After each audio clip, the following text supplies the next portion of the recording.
L'erreur de Cyril Ferraud qui aurait pu passer inaperçue dans Tout le monde veut prendre sa place. Alors que Joël a poursuivi son parcours dans Tout le monde veut prendre sa place, Cyril Ferraud a commis une erreur en rendant l'antenne ce mercredi 11 juin 2025 sur France 2. Le champion Joël est à la croisée des chemins dans Tout le monde veut prendre sa place.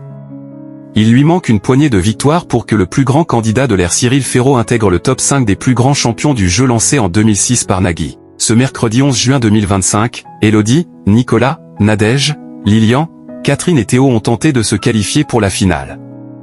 Le thème « Vive la gentillesse » a ensuite permis de départager le quatuor rescapé de la première manche.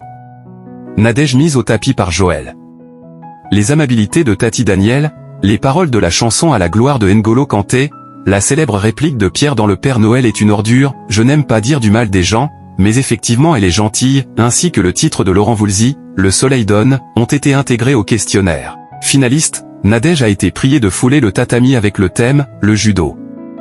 Le champion, lui, a joué avec les fleuves d'Europe, la géographie représentant l'un de ses thèmes de prédilection.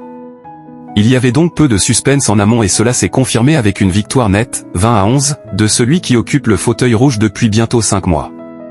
Avec 136 victoires et une cagnotte de 133 300 €, l'ancien conducteur de TGV doit encore aligner 3 victoires pour griller la politesse à Enzo et Stéphane, et se hisser au 5e rang dans la hiérarchie des champions. Cyril Ferraud pose un lapin à ses fans. Alors que le générique de fin s'est lancé, Cyril Ferraud a annoncé par erreur « et à tout à l'heure pour duel en famille ». Or, le jeu a été remplacé par le Critérium du Dauphiné qui se dispute du 8 au 15 juin 2025. Du côté des audiences, 1,59 million de téléspectateurs ont pris part à ce numéro, soit 21% du public, 11,8% des femmes responsables des achats et 12,8% des 25 à 49 ans.